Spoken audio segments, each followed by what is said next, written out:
அஸ்ஸலாமு அலைக்கும் வரஹ்மத்துல்லாஹி வபரகாத்துஹு. இன்றைக்கும் ஒரு ஈஸியான டேஸ்டியான ரெசிபியோடு உங்களை சந்திக்கிறதுல சந்தோஷம். அல்ஹம்துலில்லாஹ். மிச்சம் டைம் எடுத்துக்கொண்டிருக்காமல் ஈஸியாகவும் டேஸ்டியாகவும் குயிக்காக செய்யக்கூடிய ஒரு லஞ்ச் ரெசிபி தான் இன்றைக்கு ஷேர் பண்ணிக்கேன். மந்தி ரைஸ் செய்கிறதுக்காக நல்லா க்ளீன் பண்ணின எலும்பில்லாத இறைச்சி துண்டு எடுத்துக்கிறேன். இதுக்கு நான் பழப்புளியில் இருந்து ஒரு 3 சுளை எடுத்துக்கிறேன். அதை தண்ணி ஊற்றி கொஞ்சம் நேரம் ஊற வச்சு கொள்கிறேன். அடுத்தது இதை மெரினேட் பண்ணுறதுக்காக ஒரு சின்ன பவுல் எடுத்துக்கிறேன். அதில் 1 டீஸ்பூன் அளவு மிளகுத்தூள் சேர்த்துக்கொள்கிறேன்.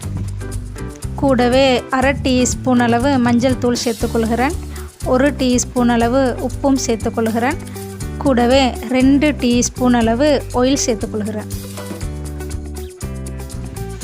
அதோடு நாங்கள் ஏற்கனவே ஊற வச்சுருந்த புளியம்பழத்தோட தண்ணியையும் சேர்த்துக்கொள்கிறேன்.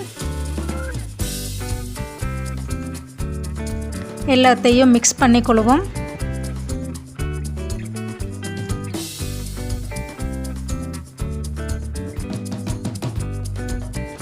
அதோட கலரிங்குக்காக குங்குமப்பூ 2 துண்டை கரைச்சி சேர்த்துக்கொள்கிறேன்.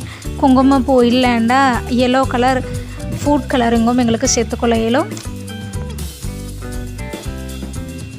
எல்லாத்தையும் நல்லா மிக்ஸ் பண்ணிவிட்டு நாங்கள் கழுவி வச்சுக்கிற இறைச்சியில் எல்லா இடமும் படுகிற மாதிரி நல்லா பூசிக்கொள்வோம்.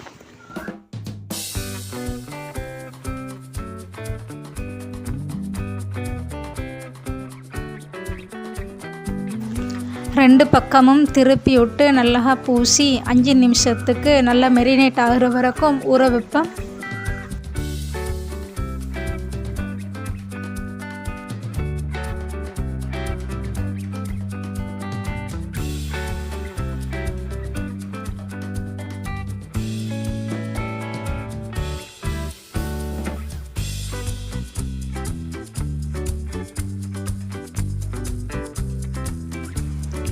பீஃபை நாங்கள் ஸ்டீம் பண்ணி தான் வேக வைக்க போகிறது. அதுக்காக நான் ப்ரெஷர் குக்கர் எடுத்துக்கிறேன்.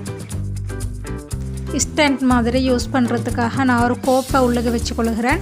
உங்கள்கிட்ட ஸ்டண்ட் இருந்தால் ஸ்டண்ட்டை யூஸ் பண்ணிக்கொள்ளையிலும். நல்லா ஸ்டீம் ஆகி வேகிறதுக்காக நான் 2 கப் தண்ணி சேர்த்துக்கொள்கிறேன். ஸ்டண்ட்டுக்கு மேலால் நல்லா ஸ்டீம் ஆகி வேகக்கூடிய மாதிரி ஒரு தட்டு வச்சுக்கிறேன். ஸ்டீமரோ அல்லது இட்லி தட்டோ ஏதோ ஒன்று எங்களுக்கு யூஸ் பண்ணிக்கொள்ளையிலும். மெரினேட் பண்ணி வச்சுக்கிற பீஃப் துண்டுகளை இதுக்கு மேலால் தான் நாங்கள் சேர்க்க போகிறோம்.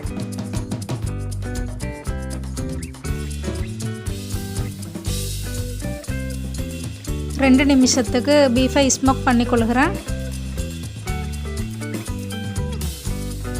ஸ்மோக் பண்ணுறதுக்காக ரெடி பண்ணி 2 நிமிஷத்துக்கு ப்ரெஷர் குக்கரை மூடி வைக்கிறேன். அடுப்பில் வைக்க தேவையில்லை.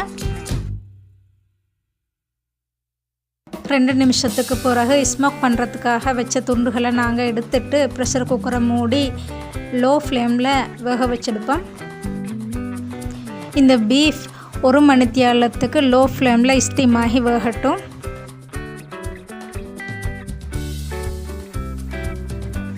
அடுத்தது நான் ரைஸ் ரெடி பண்ணுறதுக்காக பாஸ்மதி அரிசி எடுத்துக்கிறேன். 250 கிராம் அரிசி எடுத்துக்கிறேன். அரிசி நல்லா கழுவிட்டு கொதிக்கிற தண்ணியில் 10 நிமிஷம் ஊற வைப்போம். சின்னதாக வெட்டின ஒரு கைப்பிடி அளவான பெரிய வெங்காயம் 1 எடுத்துக்கிறேன். சின்ன பச்சை மிளகாய் 3 பழுத்ததாக இருந்தால் நல்லா. இஞ்சி பூண்டு பேஸ்ட் 2 டேபிள் ஸ்பூன் அளவுக்கு எடுத்துக்கிறேன். பட்டை, ஏலக்காய், கிராம்பு இதில் 3 துண்டு எடுத்துக்கிறேன். ரைஸ் வேக வைக்கிறதுக்காக ஒரு சட்டி அடுப்பில் எடுத்து வச்சுக்கிறேன். 2 டேபிள் ஸ்பூன் அளவு ஆயில் சேர்த்துக்கொள்கிறேன். சூடாகட்டும். ஆயில் நல்லா சூடானதும் பட்டை, ஏலக்காய், கிராம்பு எல்லாத்தையும் சேர்த்துக்கொள்கிறேன். சின்ன பீஸாக கட் பண்ணி வச்சுக்கிற வெங்காயத்தையும் சேர்த்து கண்ணாடி பதம் வரும் வரையும் வதக்கி கொள்கிறேன். கண்ணாடி பதம் வரும்போது ஏற்கனவே ரெடி பண்ணி வச்சுக்கிற இஞ்சி பூண்டு பேஸ்ட், பச்சை மிளகாய் எல்லாத்தையும் சேர்த்து வதக்கி கொள்வோம். வெங்காயம் நல்லா வதங்கும் போது எங்களுக்கு விருப்பம் இருந்த ட்ரை லெமன், பிரியாணி எல்லாம் சேர்த்துக்கொள்ள இயலும். ஃப்ளேவருக்காகத்தான், கட்டாயம் இல்லை. கொதிக்கிற தண்ணியில் ஊற வச்சுருந்த அரிசி தண்ணி எல்லாத்தையும் வடிச்சிட்டு சேர்த்துக்கொள்வோம். 250 கிராம் அரிசின்றது 2 கப்புக்கு இருந்துச்சு. நான் 3.5 கப் தண்ணி சேர்த்துக்கொள்கிறேன்.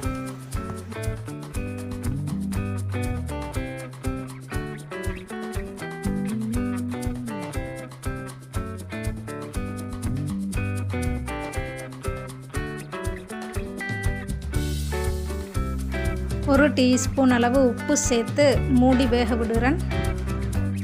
10 நிமிஷத்தில் மாதிரி ரைஸ் நல்லா குக்காகி வந்துடும். இந்த ஸ்டேஜில் நான் குங்குமப்பூ கரைச்சி சேர்த்துக்கொள்கிறேன். கலரிங்குக்காகத்தான், இல்லைண்டா எங்களுக்கு ஃபுட் கலரிங் சேர்த்துக்கொள்ள இயலும்.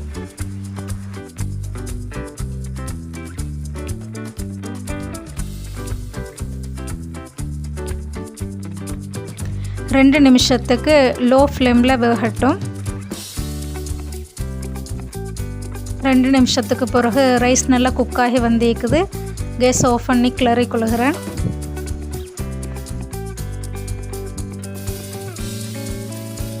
ரைஸ் குக்காகி வேகிற நேரத்தில் பீஃபும் அப்படியே வெந்து கொண்டிருக்குது. நாங்கள் அதை விசிலை விட்டு பார்ப்போம்.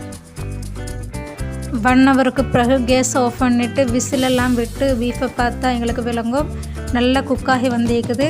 ஸ்டீம் பண்ணினாலும் வேகாதாண்டு பயப்பட தேவையில்லை. நல்லா குக்காகி வந்திருக்குது. உங்களுக்கு பார்க்கும்போதே விளங்கும்.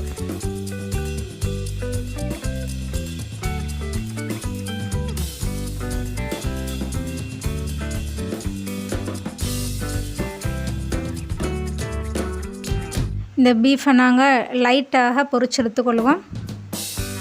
தாவையில் எண்ணெயை சூடாகிறதுக்கு வச்சுக்கிறேன்.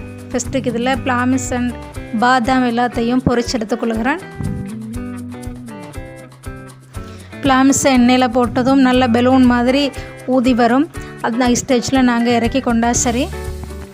பாதாமையும் கோல்டன் ப்ரௌன் கலர் வரும் வரையும் பொரிச்சு எடுத்துக்கொள்கிறேன். ஸ்டீம் பண்ணி வச்சுக்கிற பீஃபையும் எண்ணெயில் போட்டு லைட்டாக பொரிச்சு எடுத்துக்கொள்வோம்.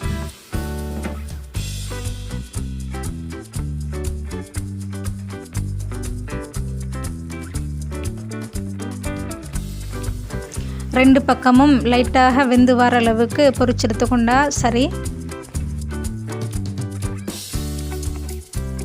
பாருங்கள், இந்த ஸ்டேஜ் ஓகே ஆயிக்கும். இப்போ நாங்கள் மந்தியை ரெடி பண்ணி கொள்வோம்.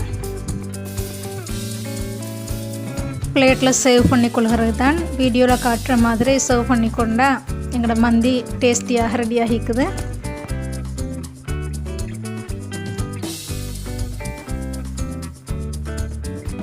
கேஸை ஆஃப் பண்ணின உடனே ரைஸ் கொஞ்சம் குழஞ்ச மாதிரி இருந்தாலும் ஆறும் போது உதிரி உதிரியாக ரெடியாகிடும். நல்ல பிரியாணி வாசனையோட மந்தி ரைஸ் டேஸ்டியாக ரெடியாகிக்குது.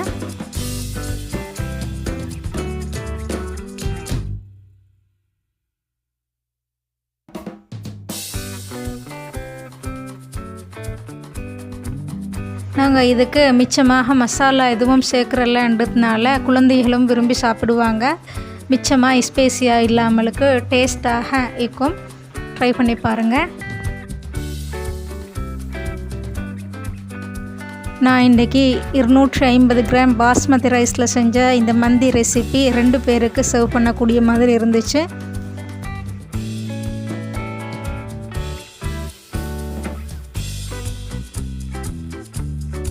மிச்சம் டைம் எடுத்துக்கொண்டு இருக்காமல் மிச்சம் வேலை இல்லாமல் ஈஸியாக டேஸ்டியாக செய்யக்கூடிய இந்த ரெசிப்பியை இன்ஷா அல்லாஹ் நீங்களும் ட்ரை பண்ணி பாருங்கள்.